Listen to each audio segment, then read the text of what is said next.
is apropos. Well, his crimes sent shockwaves around the world, prompting a wider debate here in France about victim shaming and the legal definition of rape. Dominique Pelicot has been sentenced to 20 years behind bars for drugging and raping his former wife and inviting other men to abuse her. Guilty verdicts were also returned for all of his co-accused, who received jail terms of between 3 and 15 years. But 6 of them were allowed to walk free from the court, having served their time during pre-trial detention. Emily Boyle has more. Outside the gates of the criminal court in Avignon, supporters chanted the words "Shame on justice" as sentences were handed out in the Pelicot trial. The atmosphere was tense as a lawyer for one of the condemned men in the mass rape trial taunted the crowd and called the activists knitters and hysterical. My client is free. My client is free. He boasted that his client was one of the 6 men walking out freely, having only been held in provisional detention. The scene added salt to the wound for many feminist activists who said they felt humiliated by the sentences. What bothers me is the notion of different penalties. While they're all the same offence under the penal code, that's rape. And for rape, our penal code says 15 years. How is it that certain men who we recognise have committed rape can walk free after 3 years? For activists and observers, the Pelicot trial has highlighted the need to update French law. In the absence of consent as a legal criterion in France, defence lawyers were able to argue that the aggressors thought they were taking part in a consensual fantasy. If we had in our French criminal law the obligation for the person who initiates sexual contact to ensure they have consent free of any coercion, the accused would not even have been able to plead a belief in consent, since Mrs. Pelicot never said yes. The country's criminal code currently defines rape as a sexual act committed by violence, coercion, threat or surprise, but does not mention whether or not consent is necessary. France was one of a dozen countries that opposed the EU's recent effort to establish a shared definition of rape based on the notion of affirmative consent, namely the idea that only yes means yes. Well, to discuss, we're joined now by feminist writer Cecile Simmons, a researcher at the Institute for Strategic Dialogue in the UK. Good to have you with us this evening.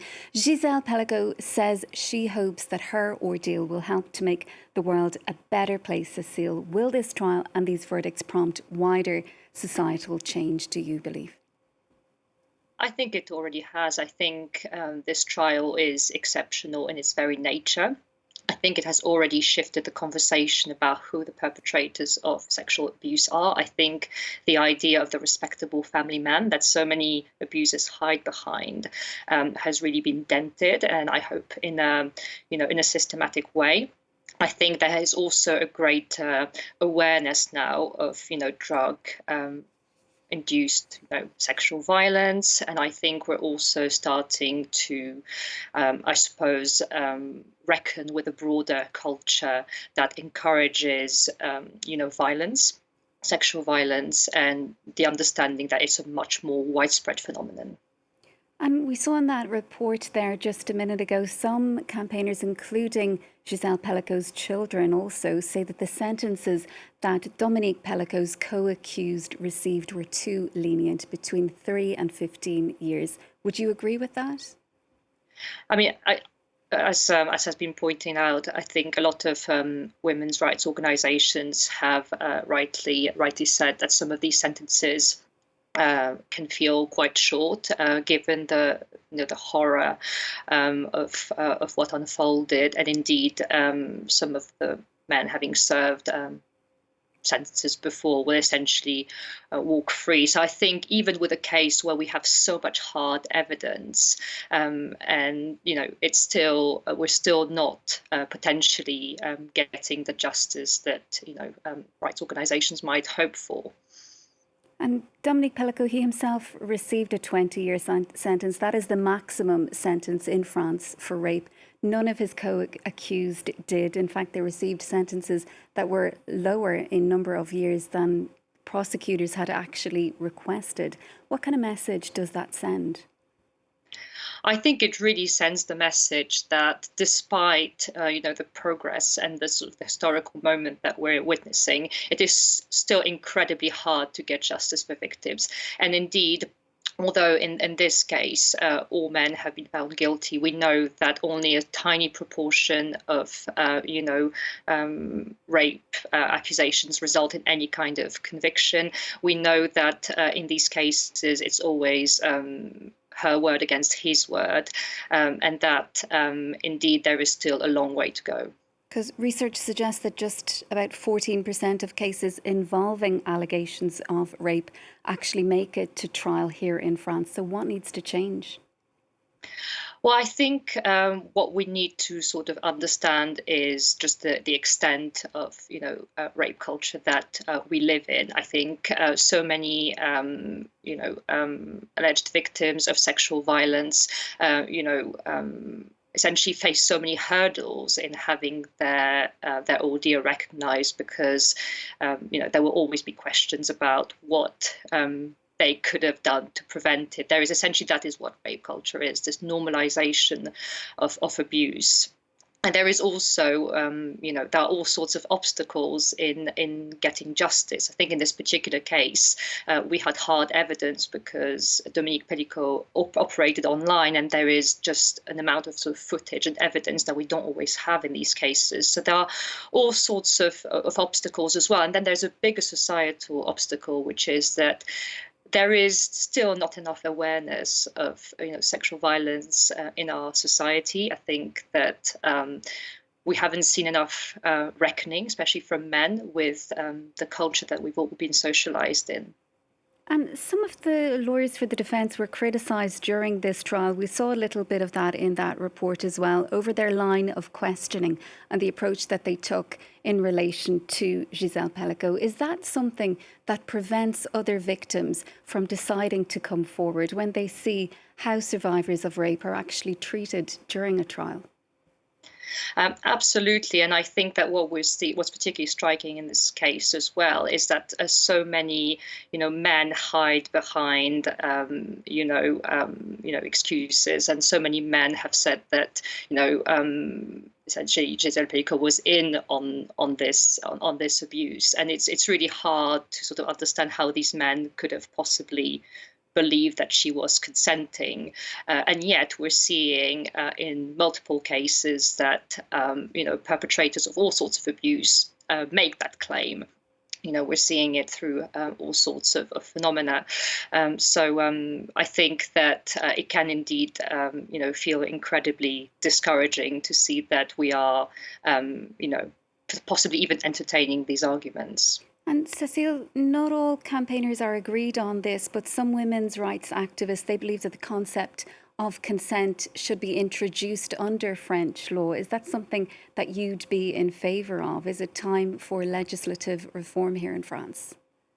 Well, I think that the notion of consent in law is a form of progress for sure, and I think a lot of countries, including the UK, essentially have a consent-based definition. But I think that consent goes only a certain way in, I suppose, making sure that justice is made.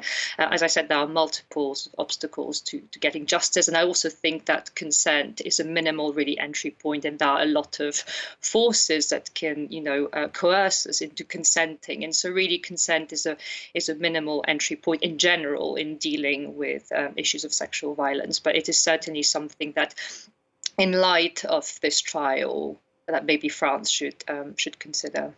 And Cecile, these men, they came into contact with Dominique Pelicot through online forums. Why weren't they shut down, and why aren't they being held to account? I think it is actually quite difficult to hold some of these platforms to account. They are very good at disguising themselves. They sometimes move countries, or they are sort of located in different jurisdictions, and it is it can be an incredibly arduous process. In the case of the website that Dominique Pelicot used, indeed rights organizations had tried to shut it down for many years, and we are seeing that unmoderated online spaces are they are a sort of haven for abusers. They're a place where people share tactical playbooks and where, actually crimes are also shaped. And Cecile, much was made of the fact during the trial that these men who were on trial with Dominique Pelicot, they came from all walks of life, campaigners pointing out that they weren't monsters but ordinary men. Many people still don't believe women who come forward to make allegations of abuse. Will this trial change that, do you think? I mean, we hope that it will change that. We hope that after such a momentous case, there will be that women who come forward with suspicions that they may have been drugged, will be receiving, will be heard by police a lot more. We hope that will change, but I think that there is still a long way to go, and there needs to be, a greater reckoning with the broader culture we're socialized in, which, makes it very difficult for sexual and sort of violence and rape cases to be taken seriously, because so often victims are shamed, they are questioned, and they are blamed as well for what's happened to them, and that is still the case. And finally, Cecile, you're joining us tonight from London. How has this trial been viewed from outside France? I think everyone has used the same words to describe this trial, really seeing it as a turning point and really hailing Gisele Pelicot's courage. And there is really a sense that after years of impunity towards abusers, particularly powerful men accused of abuse, there is a significant change, and that actually will reverberate outside of France as well, and will hopefully, raise awareness of sexual violence elsewhere as well, and change the conversation beyond France. Cecile, thank you so much for your time on the programme this evening. We'll have to leave it there for now. That is Cecile Simmons, feminist writer, joining us live from London. Well, that is it from us for now.